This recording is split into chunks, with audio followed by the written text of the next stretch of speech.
Hello all, I am Dr. Pravas. In today's class, we'll discuss about the syntax directed translation or STT. In short, it is called as STT. Okay.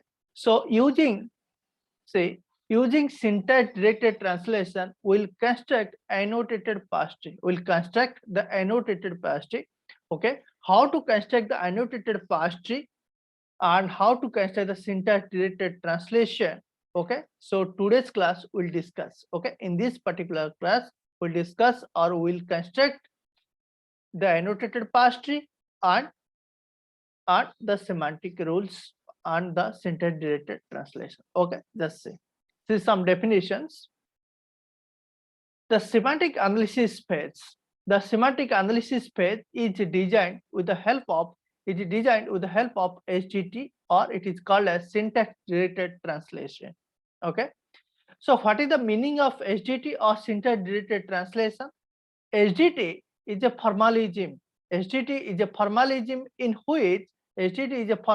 in which each context-free grammar production is associated with some set of semantic rules. So that means STT is nothing but what? Context-free grammar production plus semantic rules. Okay. So STT is nothing but what? Context-free grammar production, plus semantic rules. So this is called as STT. So STT is very simple. It is the combination of what? Context-free grammar and semantic rules. Okay. So the next point, the semantic rules. The semantic rules are nothing but the rules to compute what? Attribute information. Here we'll add, this is very, very important, the attribute information. Mean in STT, how to compute the syntax directed translation using attribute information. Attribute information is very, very important to compute the SGT or to construct the syntax directed translation. Okay, later we'll discuss about the detail about the attribute information and how to compute the attribute information. This is very, very important. Okay,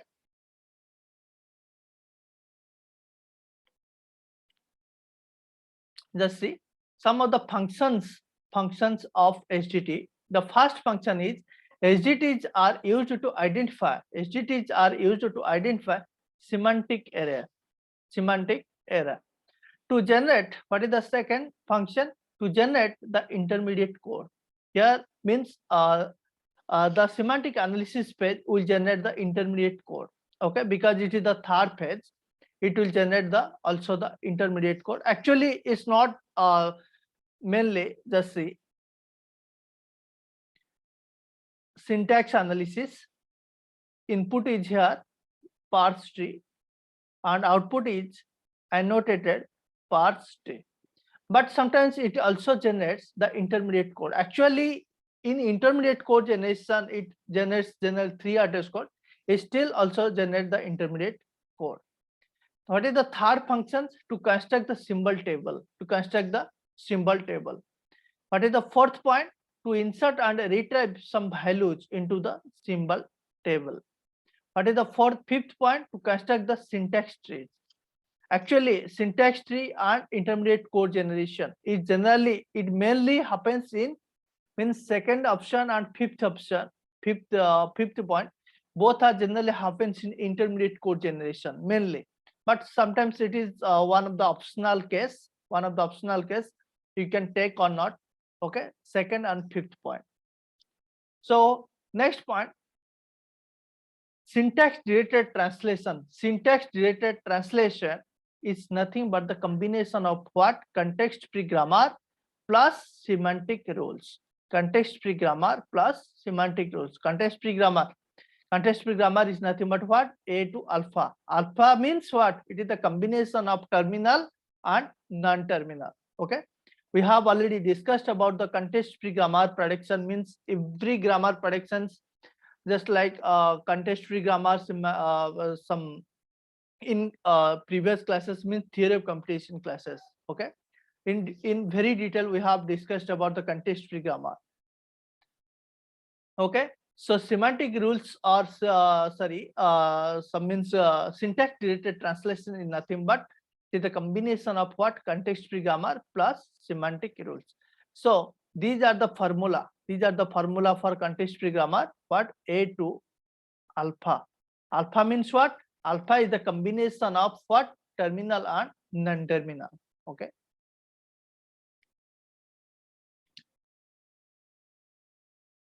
So how to construct the syntax related translation? These are some steps. These are some important 3 steps. First step, construct the parse tree. This is very important. Construct the parse tree. Second step, construct the annotated parse tree. Second thing, construct the annotated parse tree. Then compute the attribute information. Then compute the attribute information in the annotated parse tree. So first step is construct the parse tree. Second step is construct the annotated parse tree. Third step is compute the attribute information in the annotated parse tree. Only these 3 steps for construct the STT or syntax related translation. Okay. So what is the meaning of semantic rule? What is the meaning of semantic rule? Just see. The generalized rule to compute attribute information attached to the grammar production is known as semantic rules. It's known as semantic rules. Okay. We'll try to understand with the help of example what is the meaning of semantic rules. Okay, don't worry about this definition. One of the I'll discuss one of the example. We'll understand means very detail about the semantic rules and decorated parse tree, everything in very detail. So what is the meaning of decorated parse tree? Decorated parse tree, it is also called as annotated parse tree. Annotated parse tree, the another name of annotated parse tree is called as what? Decorated parse tree. Okay. The annotated parse tree is nothing but what? Is nothing but it is simply a parse tree. Simply a parse tree in which each grammar symbol is decorated. Each grammar symbol is decorated with an attribute information. This is called as the decorated parse tree. Okay. So we'll construct one of the STT, then we'll try to understand what is the meaning of semantic rules, what is the meaning of decorated or annotated parse tree in very detail. Okay, don't worry about. Just say, try to understand the question. Construct the STT for type checking. This is very, very important. Construct the STT means syntax related translation for type checking. So we'll check the type. We'll check the type.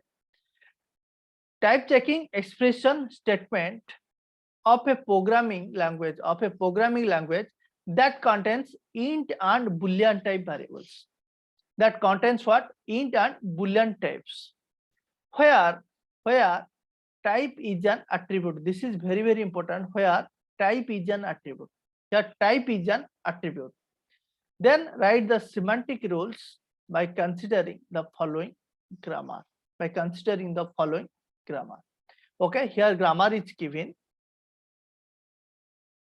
Just see. Here grammar is given. This is called as the grammar. So STT means what? STT means syntax related translation means what?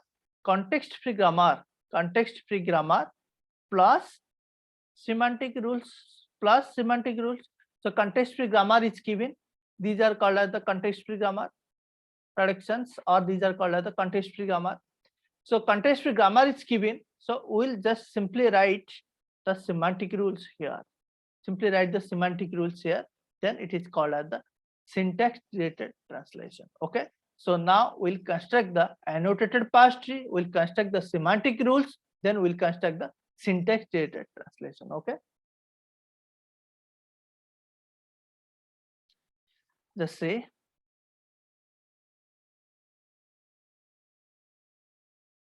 Try to understand the question.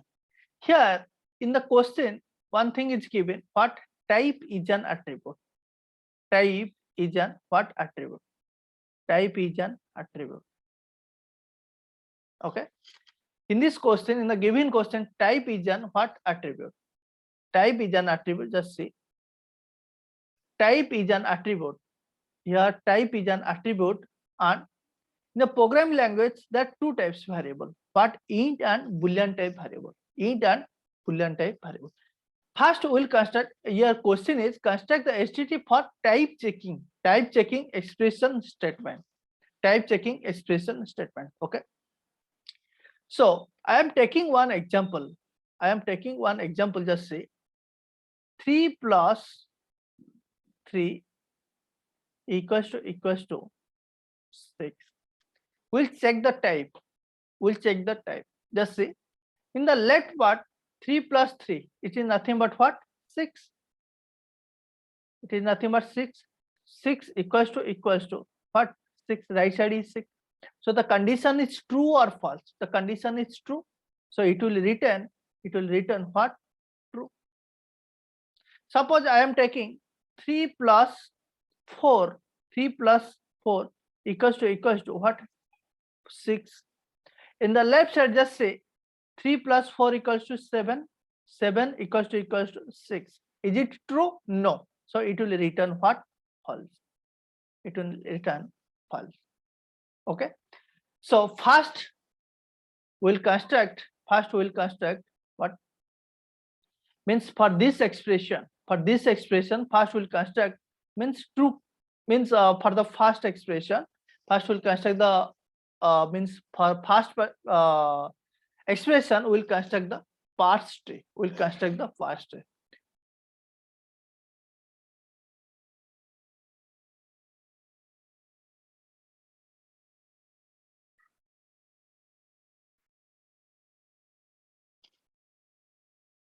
Okay, so here now we'll construct the syntax related translation. What is the first step? First step for syntax related translation is to construct the what? Parse tree.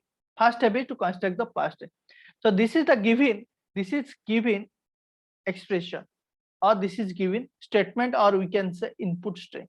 For the given input string, we'll construct the what? Parse tree. Okay. So here context free grammar is given. So first we'll construct. Just say E2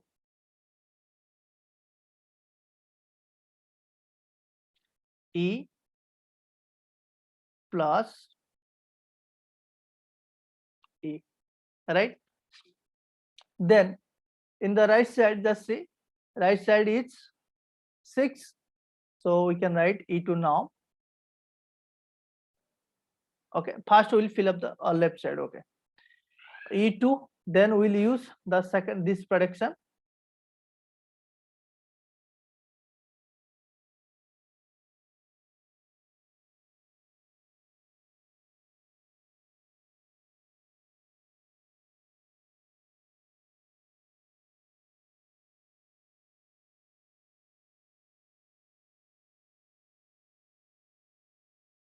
Okay, then we'll use E2 E plus, sorry, we should use here, this is equal, we should use.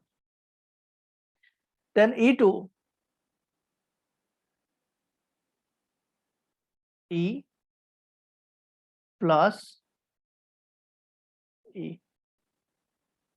Okay, then we'll use E2 num here. Then we'll use E2 num here. Then we'll use E2 num here. Right? Let's see. Okay. So for this input string, let's see. Here we'll assign num. First numeric num means 3. Here we'll assign 3. Here the num value is 6. just E2 norm, E2 norm. Okay. Now this is the parse tree for this input string. What is the second? What is the second step? First step for HTT is to construct the parse tree. This is the given parse tree. This is the parse tree. Parse tree. Then we'll construct what? Then we'll construct the annotated parse tree. So what is the meaning of annotated parse tree? Just see. Annotated parse tree is nothing but what? Parse tree will just decorate. We'll just decorate the parse tree with the help of attribute information. Here attribute name is type. Here attribute name is type. Just say simply r e dot type here. E dot type. E dot type. E dot type. E dot type.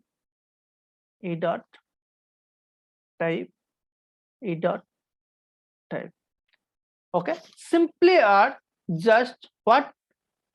Attribute name. Here attribute name is type. Simply add the attribute name in the what? Just the root node, we can say. Okay. First construct the first step is over. First step is over means what?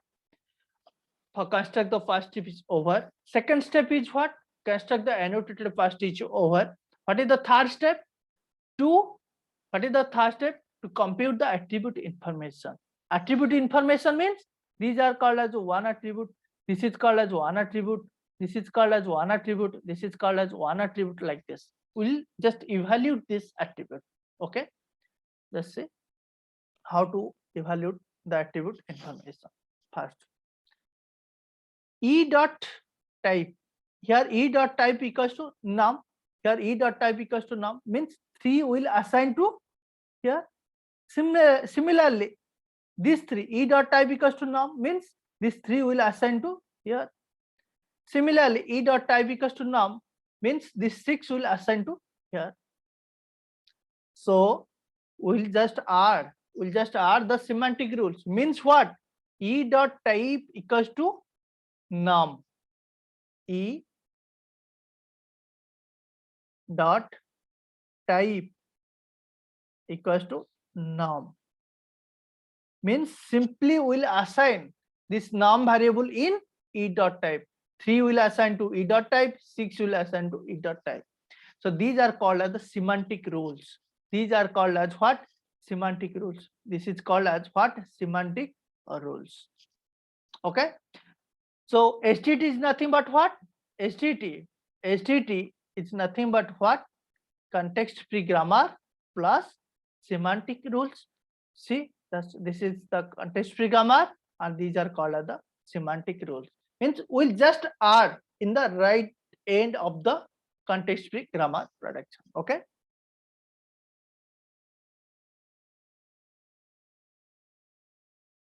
Okay. So now we'll fill the other semantic rules first. Just say this 3 plus 3 here E equals to E dot type. In this case E dot type equals to what? 3 plus 3 equals to what? So 6 will return to this 3 plus 3 will return to here, means 6, return to 6. Okay. Just see, we'll calculate this attribute information. How to calculate this E dot type equals to this one? Remember one thing, this E, this type and this type must be same. Must be same means if this E type equals to integer, that means what? The second, this E type must be integer, because we'll add only the integer. We can add either integer variable or float variable like this, but here we just take what? Integer type variable. If this E dot type equal to integer, that means E dot type equals to integer. That means type should be same. This E dot type and this E dot type must be same. Just see, E if what? E1. Let I am taking just this for distinguish this E and this C. I'm just taking this one as E1 and this one as E2. Okay, E1 dot type equals to E2 dot type, right? So if both should be equal, means type E1 dot type equals to E2 dot type. Remember, this E and this E both are equal. This E and this E both are equal. For just distinguish both E, I'm just writing simply E1 and E2. Okay. Both types should be same, and what, and E1 dot type and E1 dot type equals to what, integer, and E1 dot type equals to integer, means it must be what, integer. It must be integer. So if both type must be same, and E1 dot type E1, or we can write E2 also here, you can write anything, and E1 dot type equals to int what, then if this type and this type equals to same and both are int, we can add and we'll assign this value, means this adding value in this E. Okay, so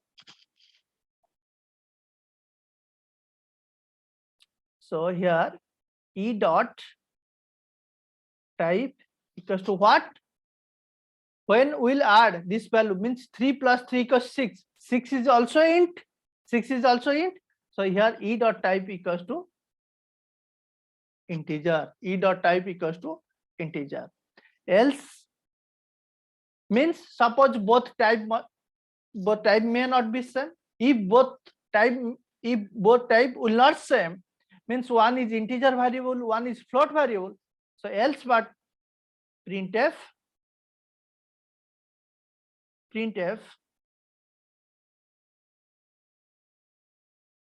what, semantic error,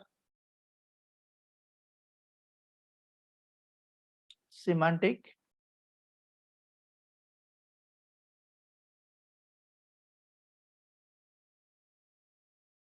okay, printf semantic error simply.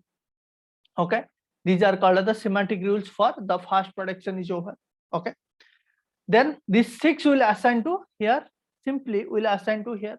That means what, E dot type means we simply just assign, means this value just simply assign what, this C. So E dot type equals to what,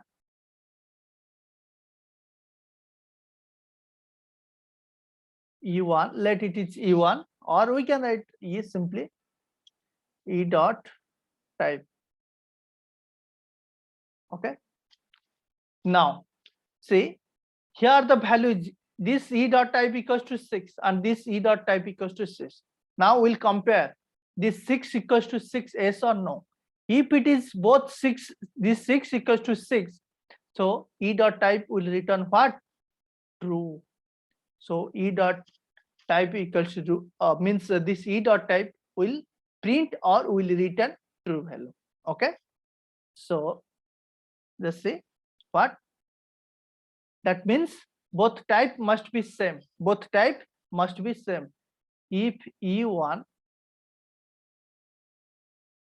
dot type equals to E2 dot type, if both type equals to equal, means 6 equals to 6, both are equal, so then E dot type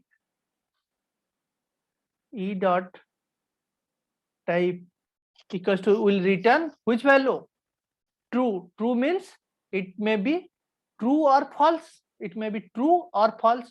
Here since 6 and 6 both are equal, since both are equal, so it will return true value. That means what, E dot type type equals to true. Here true means we can write as simply Boolean variable, because here Boolean variable is there. Okay, so if e dot type equals to what? Boolean. Okay, else printf, what? Semantic error. Printf semantic error.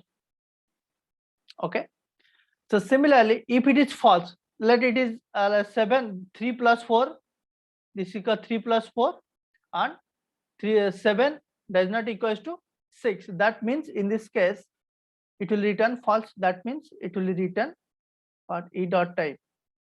E dot type will also return what? Boolean type variable. Boolean type variable means either true or false. Either true or false.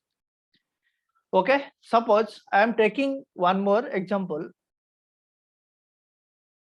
Just say I'm taking one more example. Suppose 3 plus this ink is not visible properly. Just say 3 plus 4 equals to 6.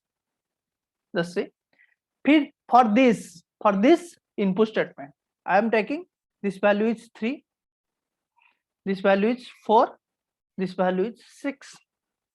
3 will return to here, 4 will return to here, 3 plus 4, 7 will return to here, this 7 will return to here, this 6 will return to here. 7 and 6. Just see, let's check this statement. If e1 dot type equals to e2 dot type, just say 7 does not equals to 6. Since 7 does not equals to 6, so e dot type, then e dot type will return Boolean. Boolean means what? It will return this value, means execute this prediction. But e dot false means e dot type equals to what? E dot type equal to Boolean variable means it will return false. It will return false. So this is called as annotated Pastry. Annotated Pastry. This is called as annotated Pastry. And this one is called as syntax directed translation. Syntax directed translation is nothing but what? Context free grammar plus semantic rules. These are called as the context free grammar, and these are called as the right side in the red part. It's called as what? Semantic rules. Okay. So in the upcoming classes, we'll also discuss about the syntax related translation, and also we'll discuss about the how to construct the semantic rules, how to construct the annotated Pastry. Okay, in the next 2 or 3 classes we'll discuss. Okay, then we'll better to clear about the syntax related translation. Okay, thanks for watching.